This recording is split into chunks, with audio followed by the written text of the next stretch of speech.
Hello. Today is my first day taping for Autism and Cannabis Story. My first blog. I'm going to start a blog series on this to try to help other families. But I wanted to start off introducing myself before I introduce you to my son. I have him on Facebook and on my YouTube page, Cynthia McFadden. Please subscribe and check out my videos. Facebook, Cynthia Brooks. Um, you can see Mark, he's there all over the place. So I wanted to give a little history on why I do the things that I do. And it may be like a 2 or 3 series because I'm doing this on my cell phone. So Mark was born in 1990. A beautiful little boy, born to Cynthia and Marcellus. This is Mark when he was a baby. If you can see, he was about a month old at that time. You can see he's smiling and he has good eye contact. Look at him. He was a beautiful baby. Beautiful head of hair. He had that much hair when he came out of me. Beautiful baby boy. Caramel baby boy. That's Mark. You know, he was developing fine until he got his mumps, measles, and rubella shots. And that's when we ran into all type of problems and behaviors. He lost his speech. He lost his eye contact. He began to line up toys, flapping of the hands, groaning, making noises and things like that. This is Mark now. He's 26, and this picture was taken probably less than a year ago. This is how Mark looks now at 26 years old. He's not a baby anymore. He's a grown man. I'm going to get some footage of him coming in from school and share. Not school, excuse me. I sound like other people. Coming in from his day program where I have forced them to let him do work activity, and they increased his stipend grant for payment.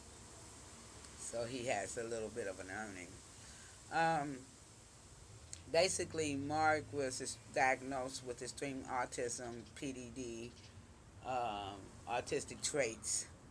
He had no medical signs or connections to autism at that time. This was in 1994 or 5, 1995. They couldn't find anything. They did all type of tests on him at the University of Missouri. One of his chromosomes looked like it was kind of shadowy, and I think said 20. I don't want to say because I'm not sure, and I'm not in the medical field at all anymore. So I definitely don't want to misquote. But one of his chromosomes looked a little shadowy, and his father refused to do his test, so we couldn't match and see if that was genetic or what. But after these years, I think it was something genetic. Anyway, Mark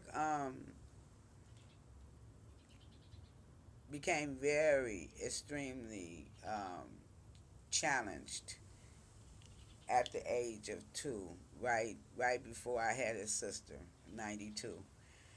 He became extremely challenged, and he lost when we took him to get his shots. Actually, when he got his MMR shots and his DDT shot, when he came home, he had a fever for like a month and a half, and he cried and wouldn't sleep in his baby bed, and began to lose his eye contact and began flapping. And I took him back to the doctor, and the doctor said, "Oh my God, he looks like he's been toxically poisoned. Take him to the emergency room."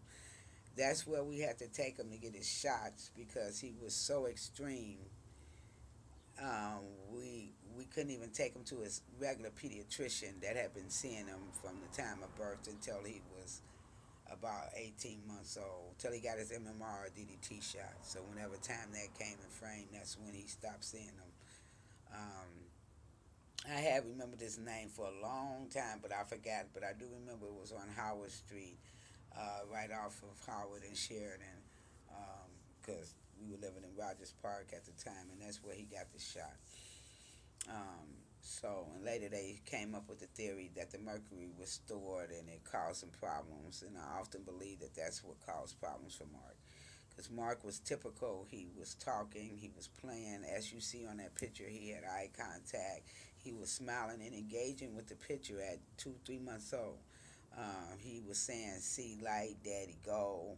He was playing with his Tonka truck. I spent a lot of money on his little toys, and he played with his Tonka trucks and fire trucks. Um, but after he got that shot, that baby, I never seen that baby again. He became very extreme, and the more time went on, the more extreme he became. But by the time he was 12, his father had pretty much given up and left, and I was left home with him alone with two more kids. Um, I got involved with politics and ran for office and got involved with partners in policy making and Judavine Autism Center. I'd like to give a shout out to them because they really were very essential in teaching me about autism. I went through the 8-week training to learn about Mark's behaviors, took time off work. They worked with me with the Special Learning Center, getting a family support group, which I hope they still have that group. Started back then, and the Special Learning Center helped me to learn sign language and to learn a form of communication with Mark, and helped me to learn about occupational therapy and how important that was for Mark at that time, and just adaptive equipment and how important that was back then.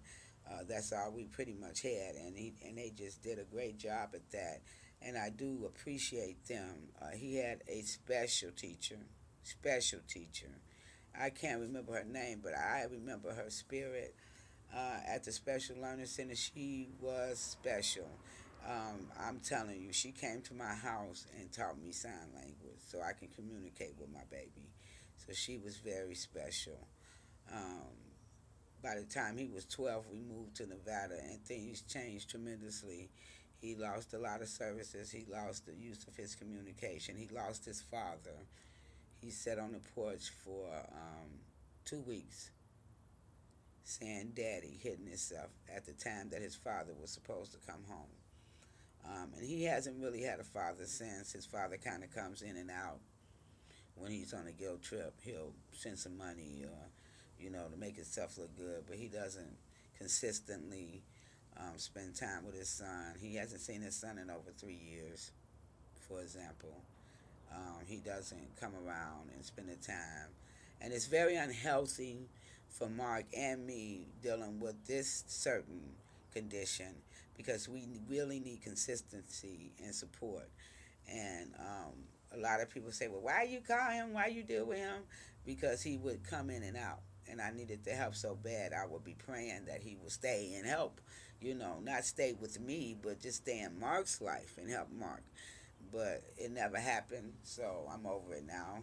And I'm on to something new, as you will see in my blogs. I'm on to a new adventure. So I think I'm going to end it there and continue when Mark comes home. He'll be coming in from the day program, and we'll go from there. 2 years ago, they came into the house and talked to me about cannabis. That's what I wanted to say. And said that they were doing autism studies with cannabis and they wanted to get Mark involved. The doctor came in actually and talked to me about it. Mark has tachycardia, diabetes, high blood pressure, along with other things. And the doctor comes into the home because his behavior was so extreme, we couldn't take him out to the doctor. And we'll get into that. And they came in and talked to me about cannabis study. And I want to say that Mark's behavior was so extreme that he get home visits that I couldn't take him anywhere publicly. And that's why I make a big deal out of him going to the barber shop, of him going to the store. Because as these blogs go on, you'll see why that's a major deal. So this is episode 1. I'm going to end it here and show you that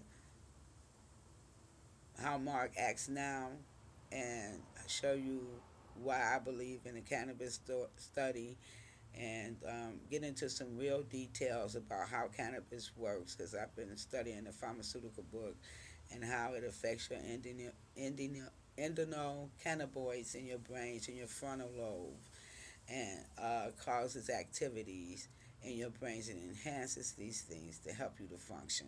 So I will get into it more medically as well. But with that, it's a wrap. Thank you. Please watch my video. It's an educational tool. Bear with me. We will get into some things that's going to help some families. Bye.